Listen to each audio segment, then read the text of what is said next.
Morning student, this is class 7 social science. Our first chapter is where, when and how. First topic is timeline. Timeline show that symbolic event in the past. First timeline is 647 CE. So at that time the death of the Harsha was in ancient history. Second is 700 to 1200 CE. At this time, the medieval history was began with the powerful kingdom Rashtrakutas, Palyas, Rajputs, Pratiharas, etc. And third, last is 1200 to 1700 CE. At this time, Delhi Sultan and Mughal emperor was started and built their empire and make a powerful kingdom. So, glimpses in the past. Glimpses in the past. There are three main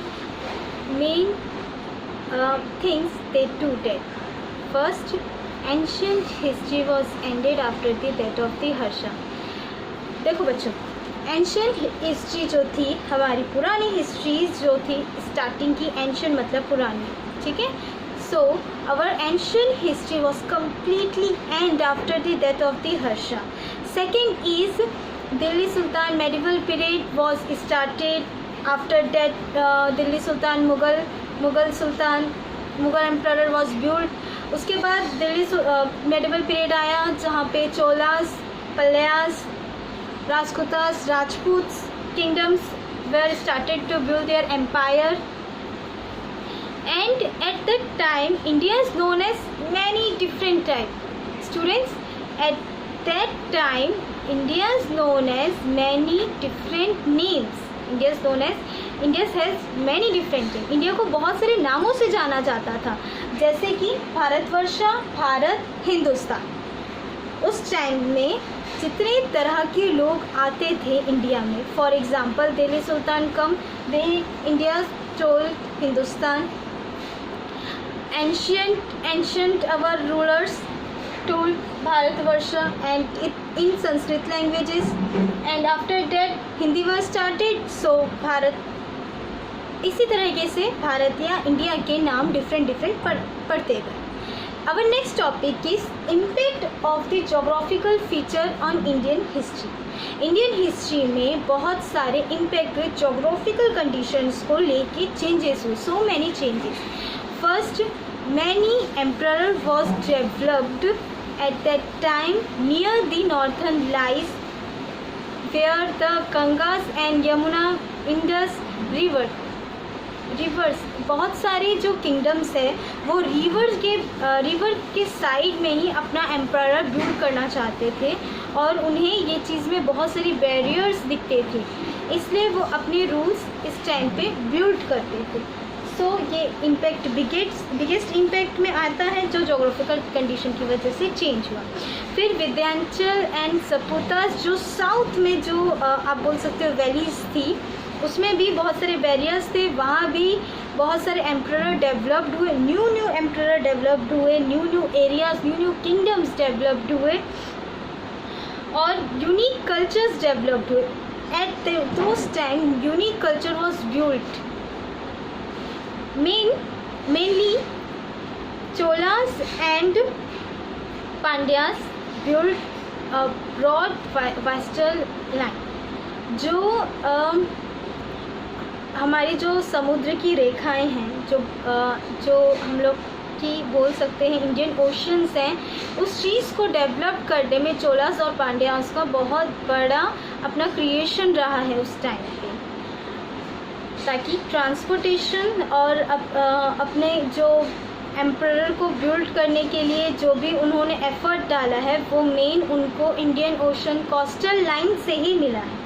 so Cholas and Pandyas built their empire through their coastal line, through their ship, their trading, their exporting many things for business, for trading, etc.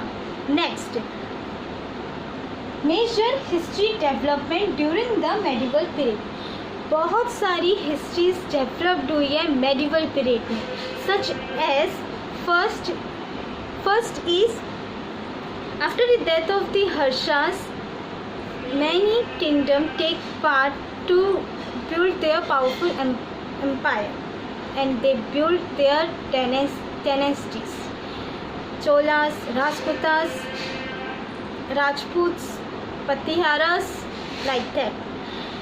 बहुत सारे emperor developed हुए थे जब ancient history का जो powerful king है हर्षा, उनकी death के बाद।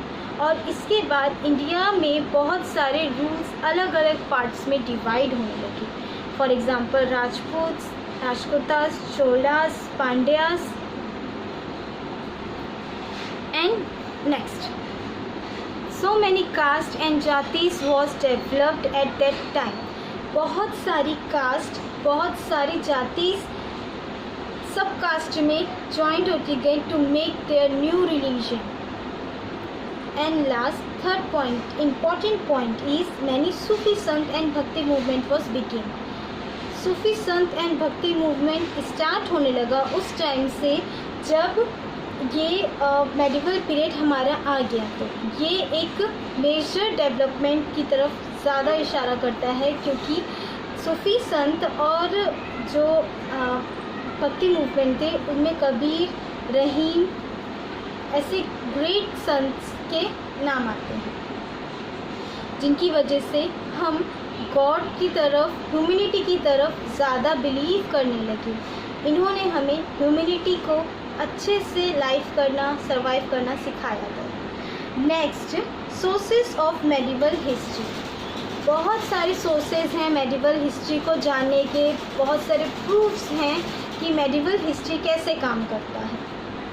सच एज इंस्क्रिप्शन जो किंग के द्वारा लिखी गई, या जो किसी मोमेंट बिल्डिंग वगैरह को, उनकी जो पुरानी आर्किटेक्चर बिल्डिंग है, आर्टिफैक्ट्स है, जैसे पुराने ज़माने के पॉट, ज्वेलरी, उनके कॉइन्स को देख के painting play an important role to understand how they dress up, how they make show that they are powerful kingdom. Painting का बहुत बड़ा रोल रहा है मेडिवल हिस्ट्री में, क्योंकि पेंटिंग से हम देख सकते हैं आज भी कि कितने सारे किंग क्वीन कैसे रहते थे, उनकी बॉडी फीचर्स कैसे थे, वो कैसे ड्रेसअप करते थे, उनका उस टाइम पे फैशन कैसे चलता था, वो कैसे रूल करते थे। Painting play an important role in the medieval history. Many foreign sources also like Al-Biruni who is the famous writer.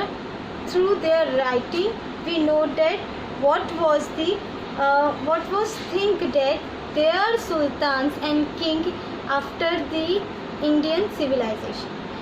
जो अल-बुर्नी हैं वो बहुत फेमस राइटर हैं और उन्होंने तख्ते हिंद लिखी थी, एक बुक जिसमें उन्होंने इंडियन कल्चर के बारे में पूरी डिटेल बताई थी।